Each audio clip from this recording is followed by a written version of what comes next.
तर तुमची पार्टनरशिप तुटली कशी काय एवढी 20 वर्षाची 6 महिने? सांगतो ना तुम्हाला काय आहे, मी जेव्हा पेमेंट घेतलं ना त्यानंतर तिथं काम काय झालेलं नाही.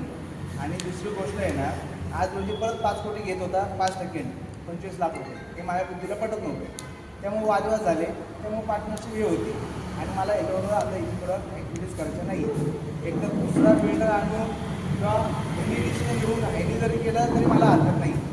आज रोजी मला दोन्ही प्रोजेक्टमधून कुठलीही अपेक्षा नाही. असंच बाहेर हां असंच पाहिजे सगळ्यांसाठी.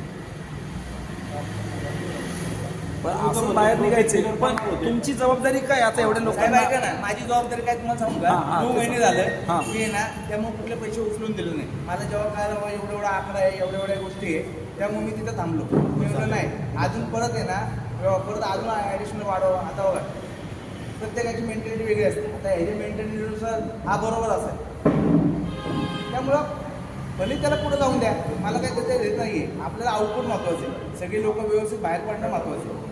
आता कसे पाडायचे काय सगळ्यांनी मिळून डिसिजन घ्या. माझा कुठेही तुम्ही दोघांनी डिसिजन तुम्ही दोघांनी डिसिजन घ्यायचं आणि आम्हाला ऐका ना, आज तुझ्या आपण मीटिंगला कशासाठी बोलू आलेलो आहे? एक तुम्ही त्याला डिस्टर्ब नका करू, त्यांना बोलू द्या ना, नंतर बोलू ना.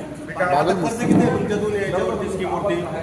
हिलटॉप आणि याच्यावरती नाही ना, तुमची माहिती सांगा ना. तुम्ही काय 20 वर्षाची पार्टनरशिप आहे, तुमचं किती अभ्यास आहे?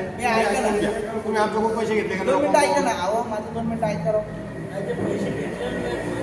2 मिनिटं ऐका. तुम्ही वरून सांगा ना, तुमच्याकडून पैसे घेतले मला मान्य आहे म्हणून वरून सांग ना एकदा.